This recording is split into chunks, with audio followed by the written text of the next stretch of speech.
Hello दोस्तों, स्वागत है हमारे चैनल के एक और नई वीडियो में।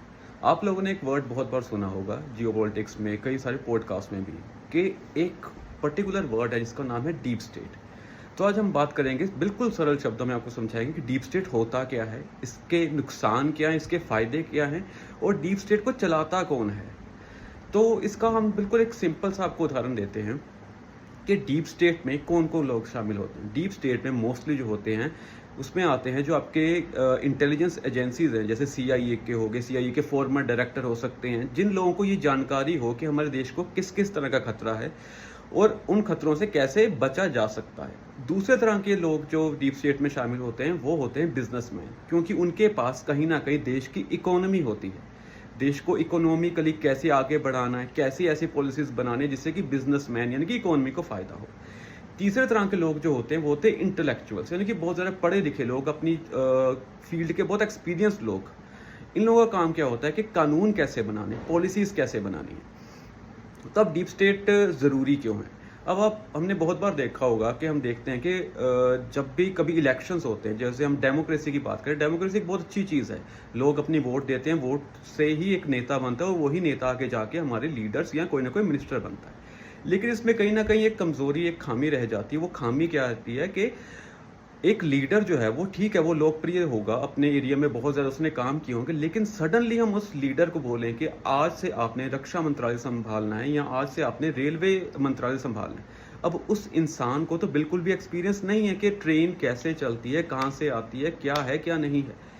तो फिर ऐसे हम किसी भी इंसान को एकदम से किसी पोस्ट पे बिठा देंगे तो वो देश को चलाना बहुत ही ज़्यादा मुश्किल हो जाएगा, खासकर जो सेंसिटिव मंत्रालय हैं, जैसे हमारा फाइनेंस का हो गया, हमारे जो डिफेंस का हो गया, होम डिपार्टमेंट हो गया, ऐसे बहुत ज़्यादा सेंसिटिव है।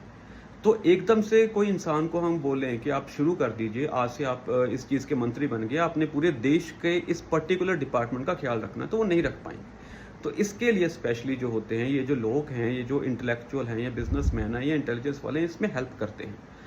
उसके अलावा इन लोगों का एक और जो मेजर काम होता है कि अब सोचिए कि कोई भी इंसान, उसको हम एब्सोल्यूट पावर दे देते हैं। एब्सोल्यूट पावर का मतलब होता है कि सारी ताकतें उसके पास आ जाती हैं, जैसे कोई प्राइम मिनिस्टर हो, कोई प्रेसिडेंट हो।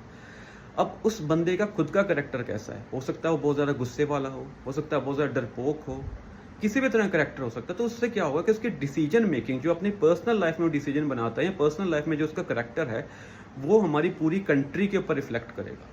अगर वो जो हमारे प्रधानमंत्री हैं या प्रेसिडेंट है बहुत ज़्यादा अग्रेसिव होंगे, तो उससे क्या होगा कि एक जंग जैसा माहौल पैदा हो जाएगा, जिससे कि हमारी इकोनॉमी को खतरा हो जाएगा। अगर वो बहुत ज़्यादा कह सकते हैं शांत माहौल वाले हैं, शांत उनका करैक्टर है, तो उससे क्या होगा कि इससे हमारे जो दुश्मन हैं वो हम पे हमला करेंगे या हमको मतलब कहते हैं नीचा दिखाने की कोशिश करेंगे। तो इसलिए जो डीप स्टेट है वो ये सब चीज़ों को संभालती है। जो ये मंत्री हैं, इनका रोल होता है, आखिर फैसला इनके हाथ में ही आता है, लास्ट जो सिग्नेचर इनके हाथ में आते हैं, लेकिन इनको सलाह देनी, इनको बताना, इनको गाइड करना, ये काम जो है कहीं ना कहीं डीप स्टेट करती है। और डीप स्टेट कई ऐसे देश है जहाँ पे डीप स्टेट इतनी ज़्यादा ताकतवर है कि वहाँ पे जो प्राइम मिनिस्टर या प्रेसिडेंट है ना, वो मैटर ही नहीं करते, वो सिर्फ एक साइनिंग अथॉरिटी रह जाती है। इसका एक एग्जांपल जो है वो हमने देखने को मिला था जब जॉन एफ कैनेडी, एक बहुत ही अच्छे राष्ट्रपति थे USA के, जिन्होंने काफ़ी अच्छे डिसीजंस लिए, तो उनकी और CIA, जो कि एक तरह से हमारी RNAW, वैसे अमेरिका की CIA है, उसके साथ उनकी किसी चीज़ के ऊपर कह सकते हैं कि हमारी आर्ग्यूमेंट हो गई, उनकी बात फंस गई। तो वो बात इतनी ज़्यादा फंस गई कि आखिरकार CIA को एक ही सोल्यूशन दिखा कि उन्होंने जॉन एफ कैनेडी के ऊपर हमला करवा के उनको असैसिनेट करवा दिया। तो ऐसे हम देखें तो डीप स्टेट कहीं ना कहीं खतरनाक भी है, कहीं ना कहीं नेगेटिव भी है।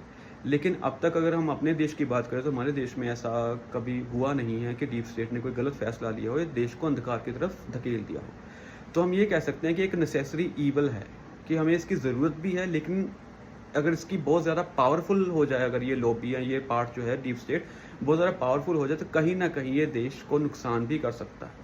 जैसे हम पाकिस्तान का एग्जांपल लेते हैं, तो वहाँ पे ISI इतनी ज़्यादा स्ट्रॉन्ग है, मिलिट्री इतनी ज़्यादा स्ट्रॉन्ग है कि वो जब चाहते हैं वो तख्ता पलट के अपनी हुकूमत ले आते हैं। तो इसलिए एक बैलेंस होना बहुत ज़रूरी है। डीप स्टेट और गवर्नमेंट जो रिप्रेजेंटेटिव हैं, जो इलेक्टेड लीडर्स हैं, जिनको लोगों ने वोट डाल के भेजा, उनके बीच में एक बैलेंस होना बहुत ज़रूरी है, तभी जो देश है वो प्रगति कर सकता है। ऐसी और वीडियोस देखने के लिए चैनल को लाइक और वीडियो को लाइक ज़रूर करें और चैनल को सब्सक्राइब ज़रूर करें।